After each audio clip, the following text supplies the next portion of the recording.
한 절 말씀만 좀 보도록 하고요.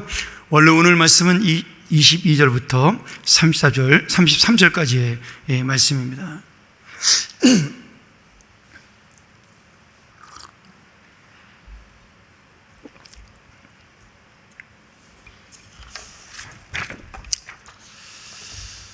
우리 한번 같이 한 목소리로 하나님의 은혜를 기대하면서 함께 봉독하겠습니다. 당신은 가까이 나아가서 우리 하나님 여호와께서 하시는 말씀을 다 듣고 우리 하나님 여호와께서 당신에게 이르시는 것을 다 우리에게 전하소서. 우리가 듣고 행하겠나이다 하였느니라. 아멘. 오늘 이 신명기 5장의 말씀은 모세가 마지막 유언과도 같이 이스라엘 백성에게 남겼던, 다시 말하면 요단강을 앞에 두고 이제 모세가 곧 느보산에 올라가서 이제 운명을 해야 되는 그러한 상황 속에서 마지막으로 이스라엘 백성에게 주신 유언과도 같은 그러한 말씀이죠.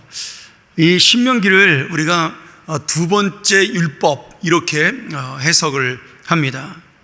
이 말은 두 번째 주신 율법이라는 의미가 아니라 출애굽기에 주셨던 율법을 모세가 두 번째로 이스라엘 백성에게 가르치셨다, 그런 의미를 가지고 있는 겁니다. 그렇기 때문에 오늘 이 5장의 말씀은 어떤 말씀이냐면, 지금 모세가 내가 그 출애굽해서 너희들에게 시내산에서 받은 이 십계명을 강론했던, 다시 한번 그 40년 전의 모습을 회상하면서, 이 정확히 말하면 38년 6개월이겠죠. 이 38년 6개월 전의 모습을 회상하면서 내가 너희의 1세대, 다시 말하면 부모님과 할아버지와 할머니에게 이 말씀을 전하였나라고, 그 말씀을 쭉 전한 내용을 회상하는 그러한 말씀이라고 볼 수가 있겠습니다. 그런데 지금 모세가 왜 그러면 40년 가까이 되는 이 말씀을 다시 회상하느냐? 그게 굉장히 중요하죠. 이미 이스라엘 백성은 다 그 말씀을 받아서 알고 있어요. 물론 이미 다 1세대는 그 땅에서 죽음을 당했기 때문에 광야에 남아있는 2세대와 아마 그 2세대 중에 그 당시에 좀 젊었던 한 18세 이하의 사람들은 이 말씀을 한 번 더 들었을 것입니다. 그러나 그 이하에 있는 세대들, 뭐 10살 이하였던지 어린아이였던 세대들은 이 말씀을 아마도 부모님에게 듣지 않았으면 처음 듣는 이 말씀이 되겠죠.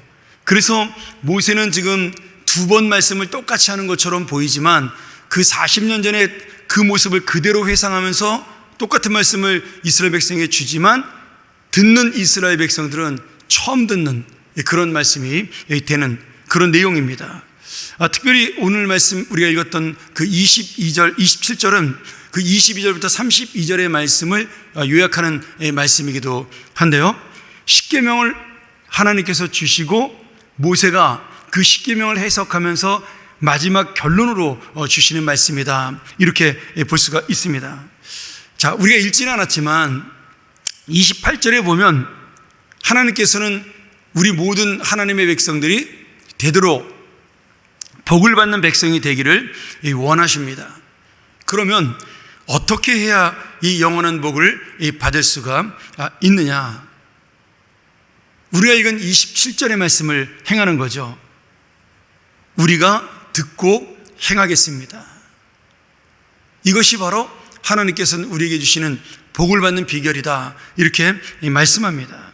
너무나 평범하고 너무나 단순하고 그리고 너무나 다 잘하는 말씀인데, 하나님이 하시는 말씀을 믿고 그 약속에 따라 하나님의 명령을 지켜 순종하는 것, 그것이 바로 우리가 대대로 받을 이 복의 비결이다, 이렇게 말씀하죠. 여러분, 이 말씀 속에 어떤 의미가 있을까요? 너희의 조상들, 너희의 할아버지 할머니들은 그렇게 살지 못했기 때문에 지금 가나안 땅에 들어가는 복을 누리지 못하고 이 광야에서 전부 다 매장을 하였다, 죽었다, 이런 의미를 담고 있는 겁니다.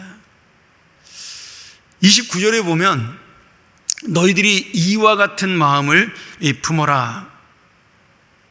자, 그때 어떤 일이 있었냐면 지금 모세가 전하기 전 40년 전에 모세가 그 시내산에 올라가서 십계명을 받고 이스라엘 백성 앞에 나왔을 때 그 시내산에 하나님의 영광이 임재하는 모습을 보고 이스라엘 백성들은 두려워 떨었습니다.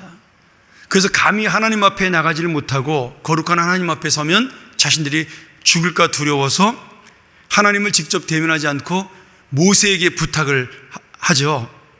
하나님께서 당신에게 이른 것을 우리에게 전하여 주십시오. 그러면 우리가 듣고 그 말씀을 행하겠습니다. 우리는 너무나 죄인이라서 그 거룩하신 하나님 앞에 나가지 못합니다. 너무 두렵고 떨리니 모세 당신이 하나님 말씀을 대신 전해달라 이렇게 부탁을 했습니다.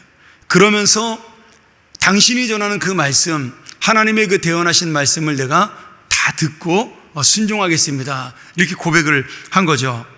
이 같은 마음, 지금 내가 순종하겠다라는 마음, 누가 전하든 그것을 하나님의 말씀으로 알고 내가 그 말씀 앞에 순종하며 따라가겠다는 그 마음이 지금 하나님께서 원하시는 이와 같은 마음, 우리에게 복을 주실 수 있는 마음이다 이렇게 말씀을 하는 겁니다. 여러분, 우리가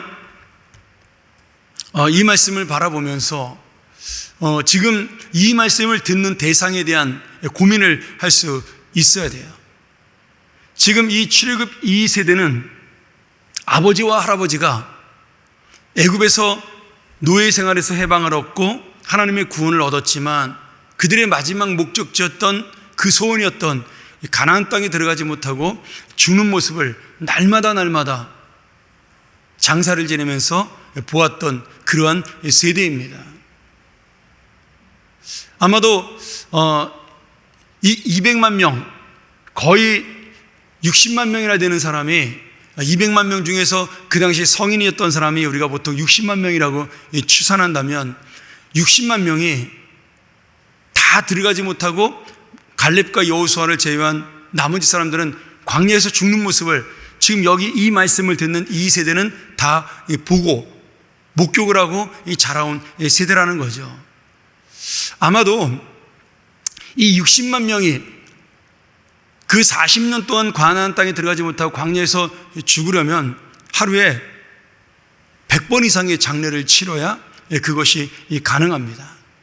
뭐 평균적으로 딱 몇 명이 죽었다 우리가 이렇게 말할 수는 없지만 그 60만 명이 전부 광야에서 죽기 위해서는 하루에도 100번 이상의 장례가 계속 이루어져야 그 사람들이 죽는 그러한 하나님의 말씀의 결과가 나타나는 거죠. 그러면 지금 이스라엘 백성들은 지금 이 세대는 그렇게 장례를 수도 없이 치르고 이 40년을 보내면서 그러면 마음속에 고민하지 않았을까요? 왜 우리 아버지 할아버지는 하나님께서 약속하신 저 땅을 들어가지 못하고 이 광야에서 죽을 수밖에 없었는가? 왜 안타깝게 우리 아버지는 지금 죽고 없는가? 이 고민이 되지 않겠습니까? 아마도 어떤 분들은 죽으면서 그렇게 유언을 남기지 않았을까요? 나는 하나님 말씀에 불순종하여 하나님이 약속하신 그 땅을 들어간다라는 그 약속의 말씀을 내가 믿지 못하여 안타깝게도 이 땅에서 세상을 떠나게 된다. 그러나 너희는 주님의 말씀에 순종하여 꼭 가나안 땅에 들어가거라. 아마 그렇게 유언을 남기고 죽은 부모님들도 굉장히 많았을 겁니다. 그래서 오늘 모세가 전하는 이 마지막 유언과도 같은 자신의 아버지와 할아버지에게 전해졌던 말씀을 회상하면서 똑같은 말씀을 다시 지금 출애굽 2세대에게 전했을 때 어쩌면 출애굽 2세대는 그 마음속에 우리는 절대로 하나님 말씀 앞에 불순종하여 이렇게 복을 받지 못하는 인생, 결국 마지막에는 하나님의 목적을 이루지 못하는 인생이 되지 말아야 되겠다, 그런 결심을 했을 것이라고 믿습니다. 그렇기 때문에 저는 이 출애굽 2세대가 이 말씀을 듣고 모세가 죽은 다음 그 요단강 앞에 제사장들이 섰을 때 그 제사장들이 요단강에 발을 담그라는 그 말씀 앞에 한치의 그들은 망설임도 없이 맨발로 그 강물 속으로 발을 담갔을 것이다. 저는 그렇게 믿습니다. 여러분, 우리가 이 세상을 살아가면 좋은 교훈과 나쁜 교훈을 받을 수가 있습니다. 저도 마찬가지죠. 이제 목회를 하면서 예전 선배들의 목사님 모습을 보면서 어떤 것은 굉장히 좋은 교훈을 받고 나도 저렇게 살아야 되겠다라고 그렇게 결단할 때가 있습니다.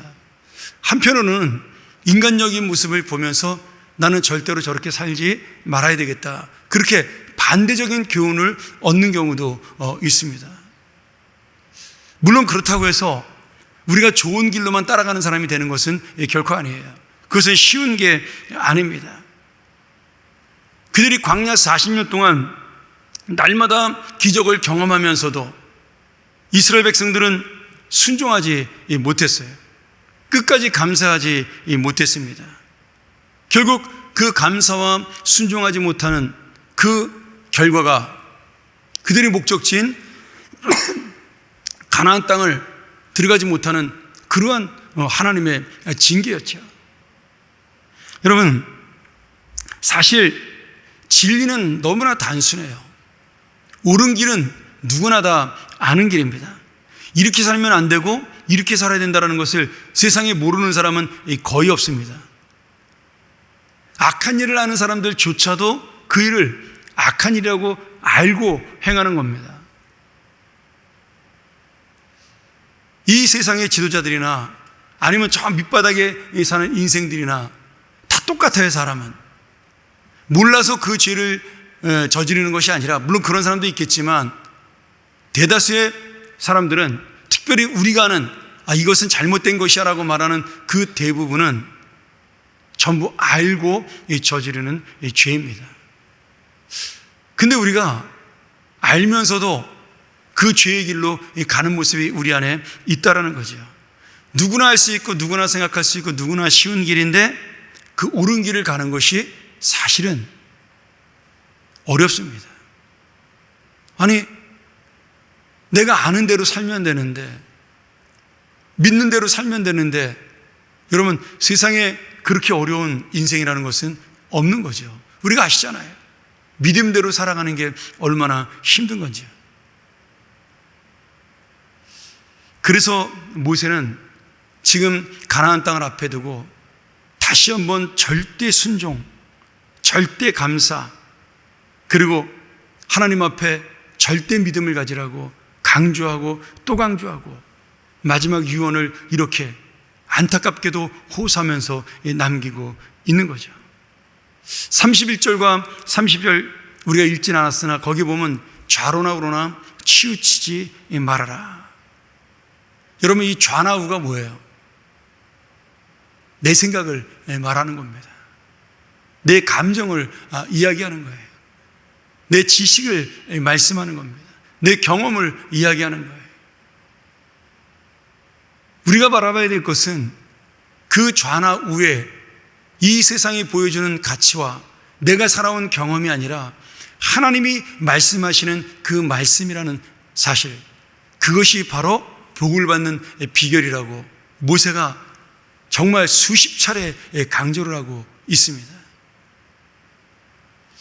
여러분, 진리는 단순한데 어쩌면 너무나 단순하기 때문에 우리가 이 옳은 길을 쉽게 따라가지 못합니다. 이게 참 아이러니한 문제죠.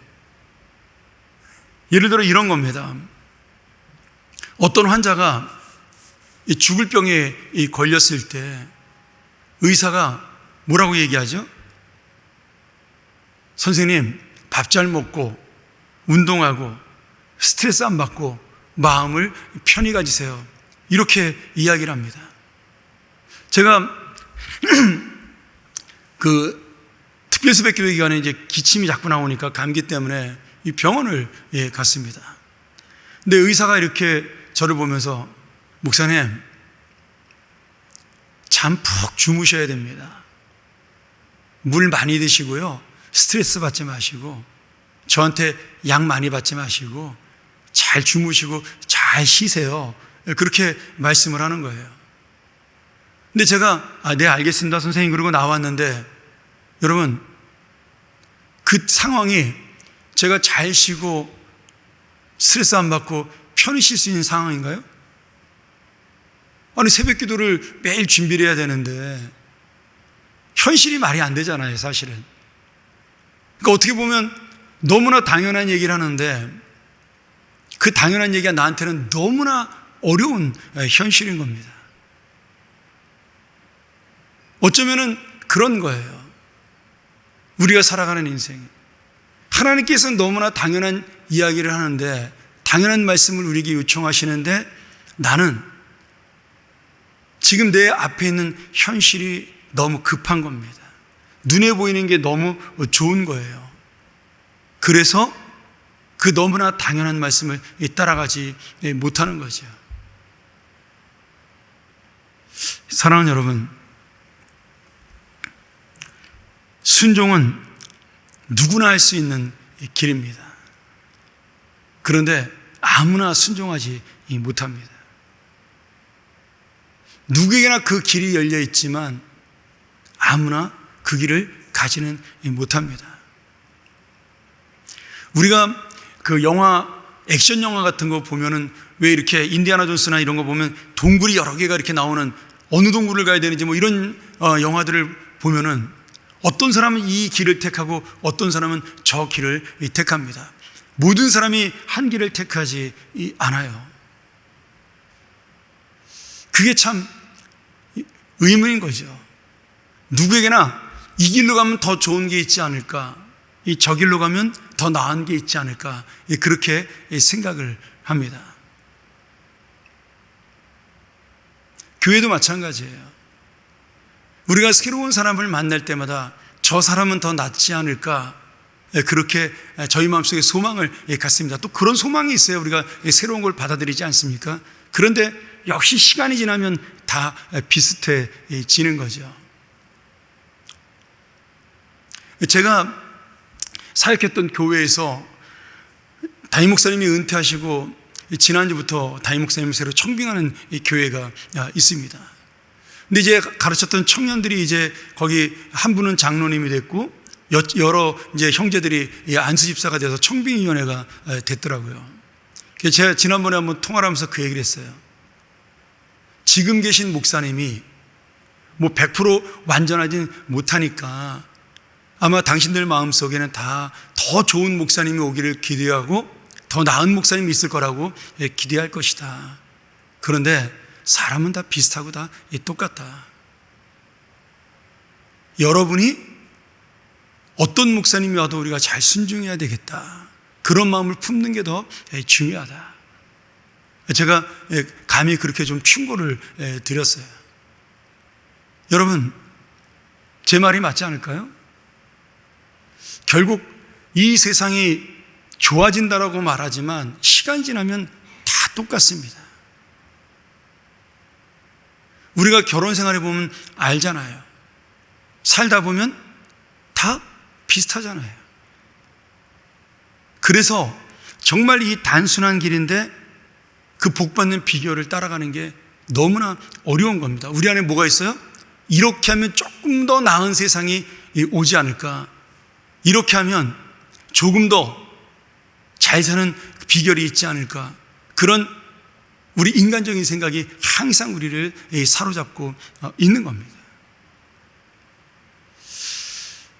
여러분, 이 모세가 죽음을 앞에 두고 40년 전에 했던 말씀을 변함없이 하는 이유를 아셔야 돼요. 진리는 똑같은 겁니다. 진리는 단순한 거예요. 시간이 지나고 세월이 지나도 결국 우리가 하나님 앞에 복을 받는 길은 하나님의 말씀에 순종하는 길입니다. 우리가 주님을 믿는다는 것이 무엇일까요? 정말 주님을 믿는 것은 순종하는 길입니다. 좌로나 우로나 치우치지 않고 정말 하나님이 원하시는 길, 물론 그 길조차도 내가 생각하는 것마다 또 사람들이 가는 길마다 다를 수 있습니다. 근데 중요한 건 그 마음이죠. 어떤 방법으로 내가 그 길을 가든, 자동차를 타고 가든 자전거를 타고 가든 걸어서 가든, 그 마음 속에 내 욕심, 내 감정, 내 원하는 것을 채우는 것이 아니라 하나님이 좋아하시는 것, 하나님이 원하시는 것을 생각하는 것, 그것을 놓치지 않는 겁니다. 여러분, 십계명을 지키는 방법이 우리에게 수도 없이 많이 있어요. 근데 중요한 건 그 십계명을 진실하게 순종하는 마음입니다. 이 교회에 봉사하는 마음이 수도 없이 많습니다. 중요한 건 내 마음이 정말 하나님을 바라보는 그런 헌신된 마음을 놓치지 않는 겁니다. 이 세상에 돈을 버는 방법이 수도 없이 많습니다. 중요한 건 그 물질을 내가 어떻게 하나님의 뜻대로 모으며 그리고 하나님 뜻대로 사용하는가에 대한 고민이 있으면 여러분, 하나님께서 그 복을 주시지 않겠습니까? 오늘 우리가 살아가는 이 길이 모세가 40년 전에 이야기했던 길이고 오늘 이야기하는 길이고 바로 내가 살아갈 길입니다. 4,000년이 지났지만 이 말씀은 여전히 유효합니다.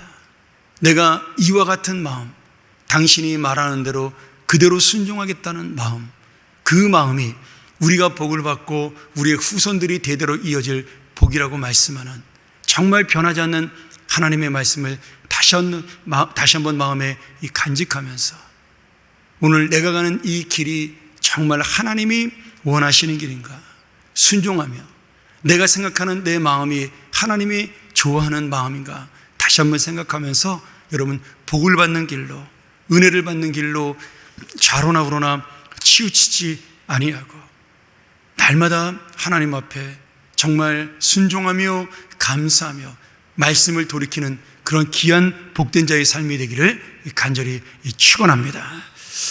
우리 함께 이 시간 이 말씀 의지하면서 기도하기를 원합니다.